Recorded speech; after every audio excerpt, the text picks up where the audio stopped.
Coming up next on Arizona Horizon, residential eviction rates are up for the third straight year in the Metro Phoenix area.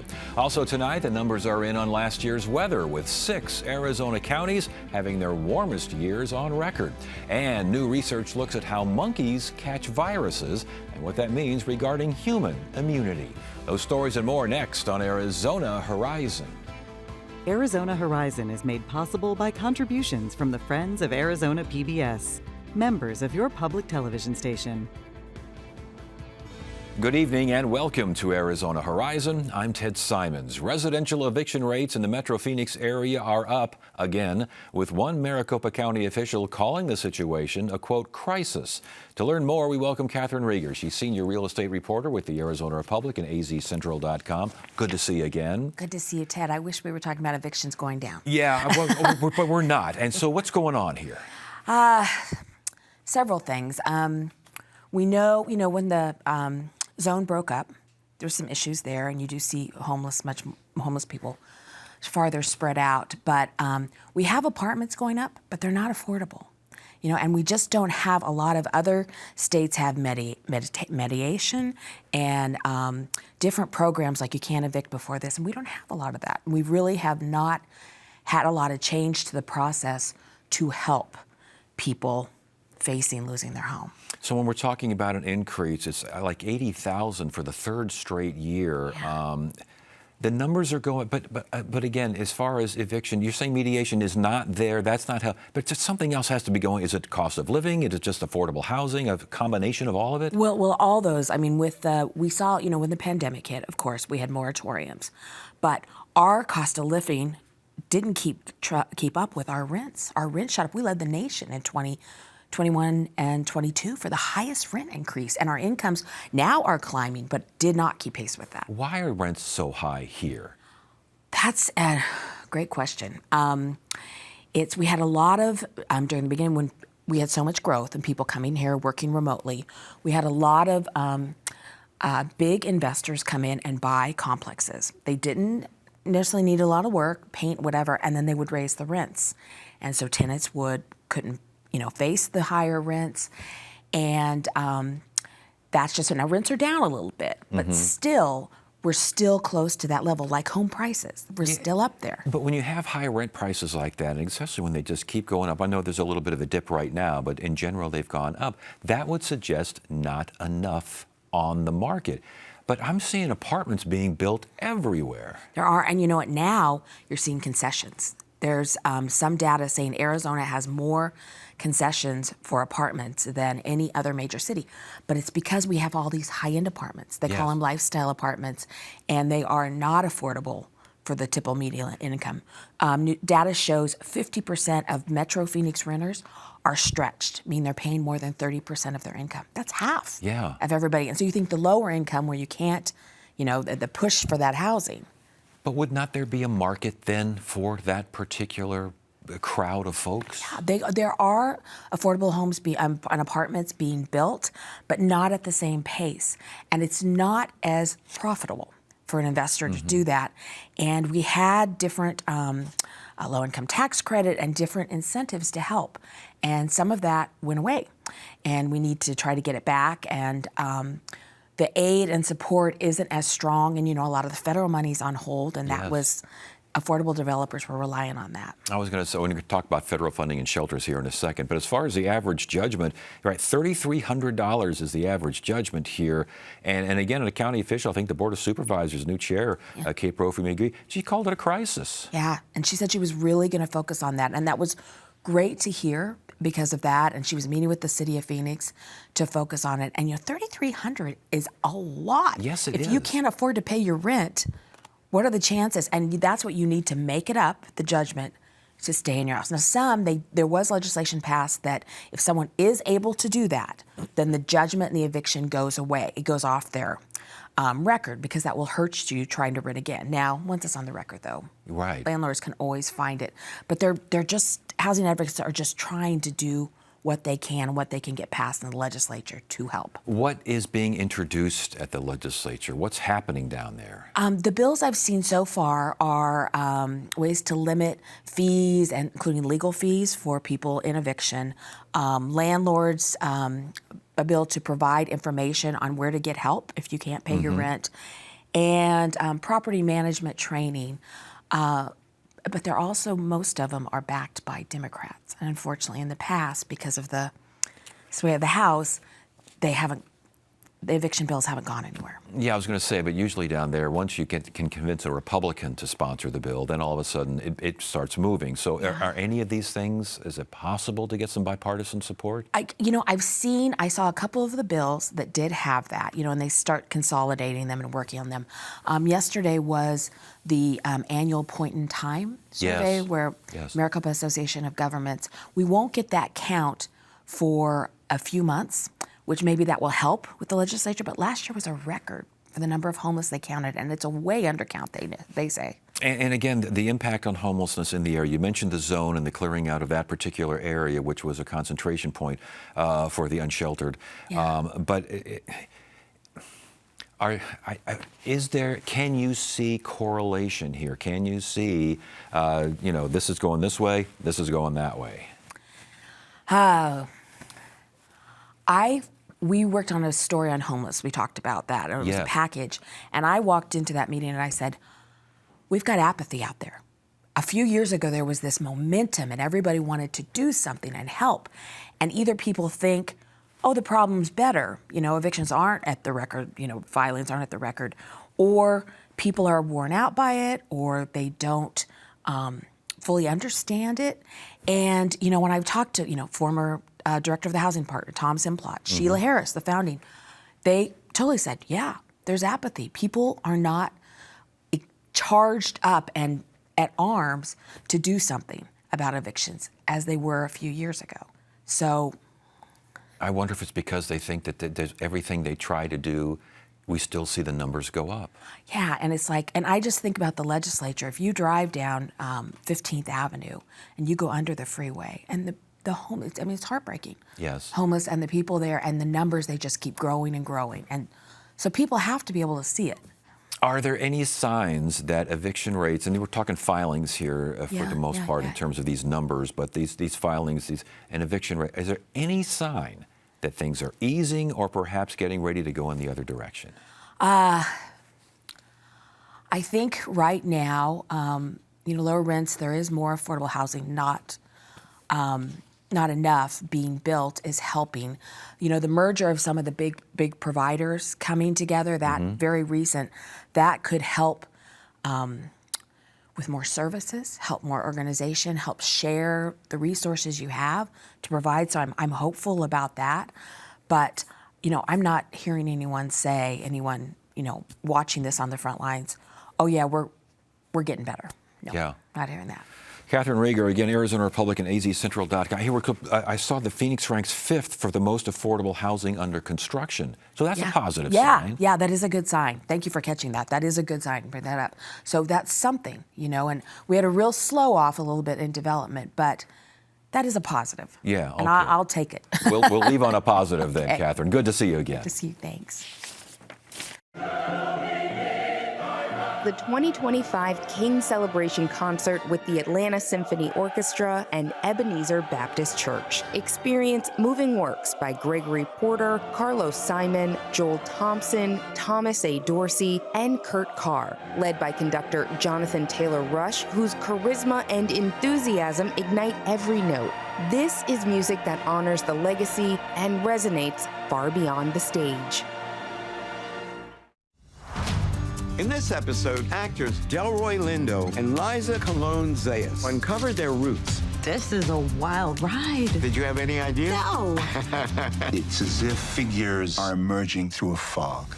Did you ever think you would learn the name of an enslaved ancestor? Wow. My people fight hard. Please turn the page. Pieces of myself are being filled in. Tuesday night at 7 on Arizona PBS. Phoenix had its second warmest year on record in 2025. This as a number of Arizona counties checked in with their warmest years to date. What's driving the increase in temperatures and how long will this trend go on? Joining us now is ASU climatologist Randy Cerveny. Randy, you were talking to all sorts of things here before we even got back on the air. There's a lot to talk about here. All right, let's talk about Phoenix's second warmest year on record. Not really a surprise, is it? No, and I guess the surprise is probably how most people kind of perceived the summer. And particularly the summer, but the entire year. We kind of, having had such a horrible summer in 2024, we were thinking that this one wasn't so bad. It turns out to be the second warmest, but I guess when you've had the warmest in 2024, having the second warmest, you think like, well, it's gotten a little better, but it hasn't. No, we have a graphic here regarding last year and the fact that it was the second warmest year. And when we're talking about this now, we're talking overall, and this means how much do nighttime highs play into all this? Plays a really big role because that's one of the most important aspects of global warming is that the nighttime temperatures are higher. So when you don't get down into the 80s for lows, yes, and you're in the 90s, you have less chance to cool down. You're going to build up to a higher temperature. Yeah, and as the graphic shows, the days with maximum temperatures of 100 plus, obviously they're on the increase, and the higher you go, the higher the low goes. Yeah, we had 122 days above 100 degrees this last year, and unfortunately, we're probably going to have the same this year. All right. Every county, apparently, in Arizona had one of their warmest. And we got Coconino, Graham, Mojave, Pinal, Pima, and Yavapai, warmest ever for these counties. Yeah. What's going on? It's not just Arizona. We're looking at the United States as a whole had the fourth warmest year on record. The globe as a whole had this second warmest year on, or excuse me, the third warmest year on record. Yes. So it's not just us. We're hot. And that's kind of one of the key points about global warming is that if you had just one place or two places and it was occasionally happening, you could say, oh, well, it's not anything to worry about. It's the entire planet that's having these conditions. So when we talk about climate change, then, I think people just think everything's warming and that's the end of it. But how is climate changing? Well, that's why we prefer the term climate change to refer to this, because it's not just temperature. It's the number of storms, it's the number of droughts, it's the number of other phenomena that are going on that are related to climate. This last year across the globe, and this is a kind of a busy map, but it points out that we had a whole bunch of disasters. Now, the United States, unfortunately, doesn't list $100 billion disasters anymore, but the insurance companies do. They Yes. really play a role to this. We had 55 weather events that were billion-dollar-plus disasters. Yes. And when we look at this thing, again, yeah, you're right, it's busy. There's a lot of things going on here, but they're going on all over the world. Right. I mean, is any place immune from this right now? No, actually not. There are, even in places that you think are cold or that shouldn't have these kind of changes, they are experiencing strange and unusual weather. And it's not just that they're experiencing that, it's happening more frequently. And that's, again, one of the key points is that we're having more of these events happening every year. That this was the second warmest year. Last year was the warmest. So when you start to see these things happening year after year after year, you realize something's happening. And you know, something just happened in the U.S., and it's going to happen again with a nor'easter through much of the eastern seaboard here. Just alarming and crippling cold. Is that part of this whole dynamic? Yeah, it is. And it's because our climate starts to teeter-totter. If you want to think about it, if you have increased heat on one place, you have to readjust the climate in another place. So, for example, the Northeast this weekend is going to be extremely cold, The western United States is going to be extremely hot. It's kind of a seesaw pattern that starts to develop. Well, and again, this is developed, and all of this is happening because, I mean, we hear about fossil fuels, we hear about all sorts of. Do we really know what's going on?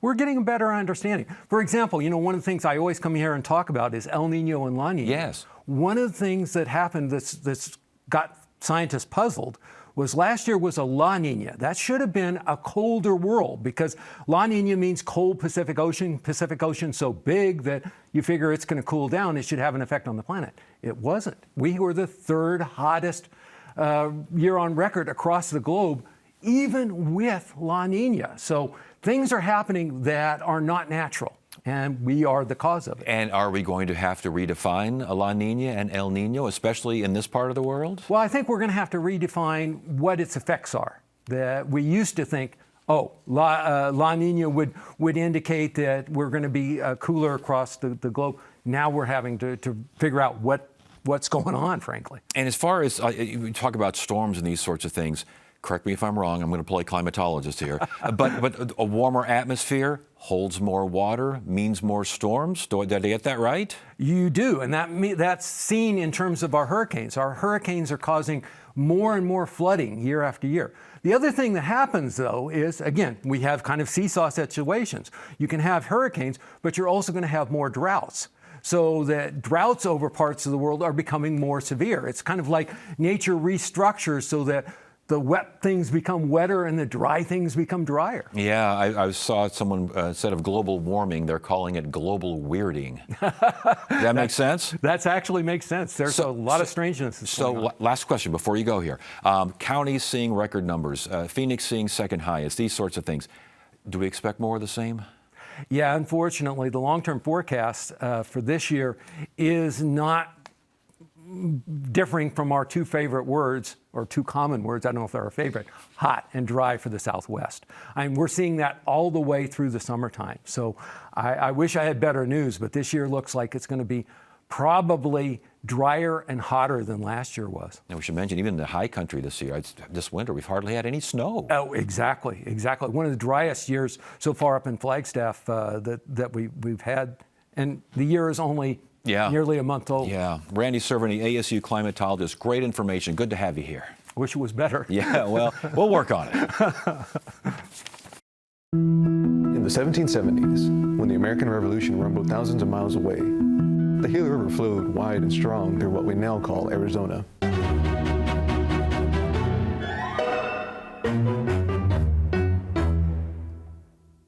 For the Alcomadalatam, the river people, the Gila was life. Generations of Alcomadalatam farmers built an intricate network of irrigation canals, including their ancestors, the Hohokam. They harvested from fertile riverbanks and fished in its waters. The river wasn't just a source of food. It was central to ceremony, trade, and identity. But over the next century, change came swiftly. As settlers arrived in the 1800s, upstream dams and diversions began to slow the flow. Much of the Gila's water was claimed before it could reach the Alcomadalatam's fields. The once thriving agricultural system of the river people suffered devastating losses. Through the 20th century, the Gila River was reshaped by reservoirs, canals, and legal battles over water rights. Today, the Gila still flows, but differently. Decades of advocacy has restored some water to the Alcomadalatam, allowing them to revive traditional crops and cultural practices. The river remains a reminder of resilience, adaptation, and the deep ties between water and people in the desert. From a lifeline in the 1770s to a contested resource in modern Arizona, the Gila River story is more than geography. It's a testament to survival. And for the river people, its flow carries the past, nourishes the present, and shapes the future.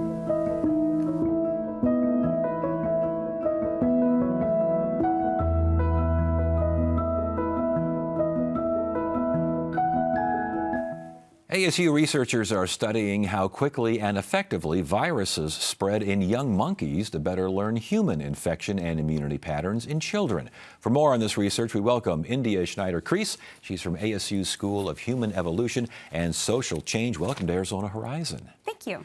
These monkeys are Cool-looking little monkeys. We're talking about gelada monkeys, correct? That's correct. What about these guys? What do we need to know about them? Okay, so geladas, in my personal opinion, are probably the best monkey species. They live only in Ethiopia, in the Ethiopian highlands. So they look like baboons, they're related to baboons, but they've really diverged for millions of years, and they are restricted. They're one of the only primate species that is adapted to high altitudes. To high altitude, okay.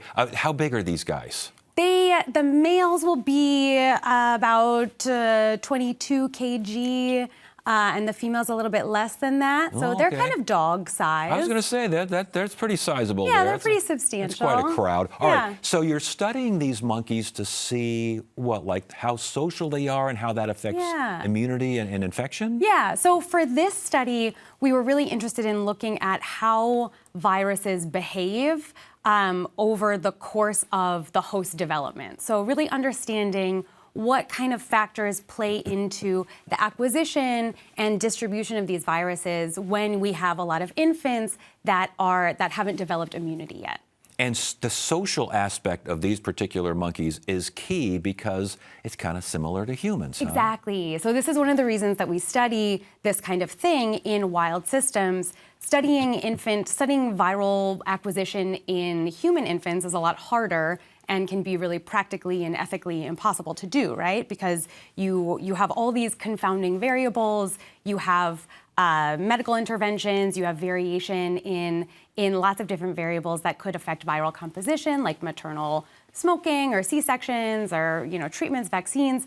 But for primates, they're closely related to us. We share a lot of the same biology and physiology, and they don't have any of those confounding variables. They're just out there in the savannah, right? They're out there in these highlands, just living their lives. They don't have access to medicine or hospitals, and no gelada smoke that we know of. So we can really examine what's going on and what they live lives that are much closer to the lives that humans had over the course of our evolution. So what's going on with the little babies here, and what they're exposed to, and what that means as far as infection, and what it means regarding a transfer of information to us? Yeah.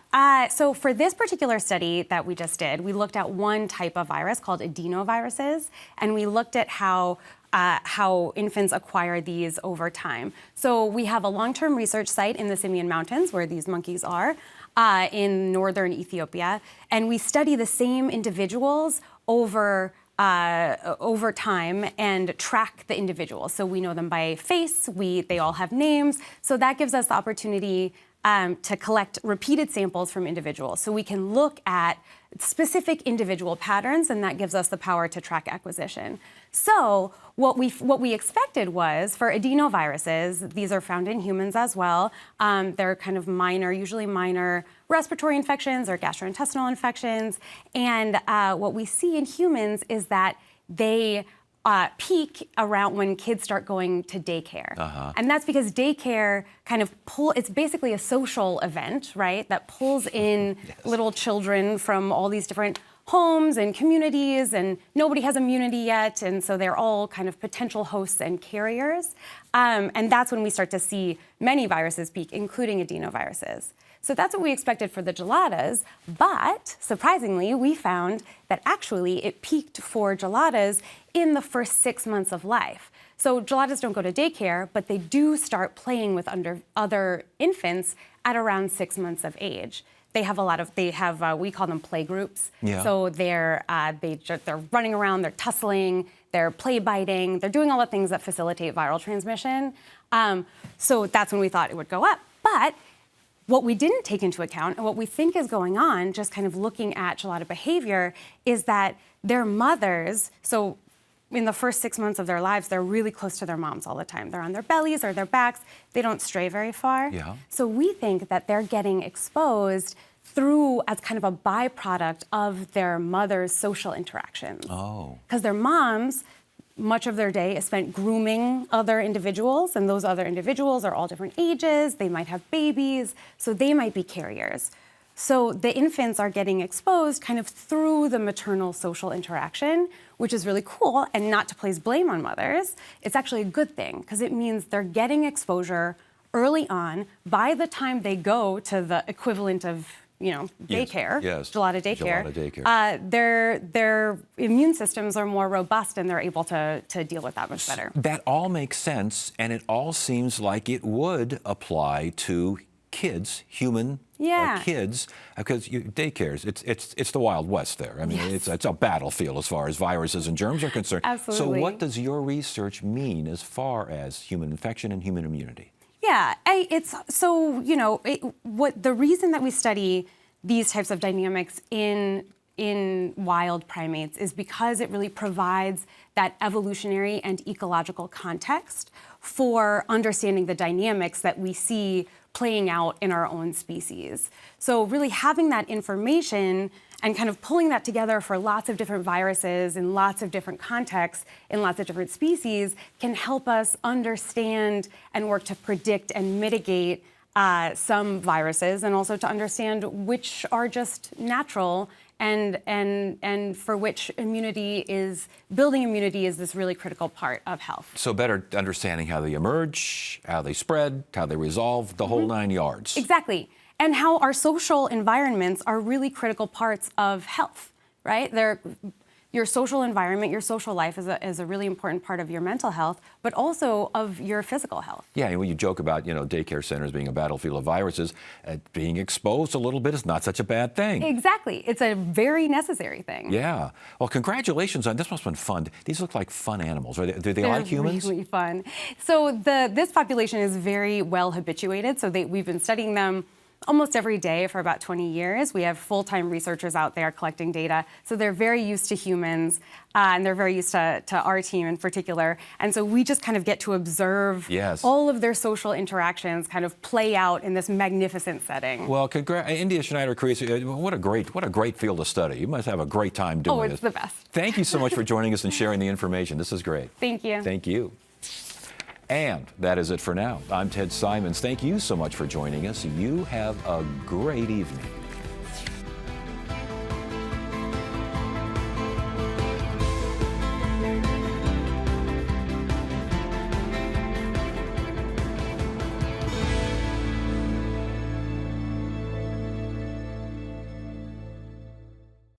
When you want to discover more, experience more, learn more, be more, Arizona PBS delivers. Thanks to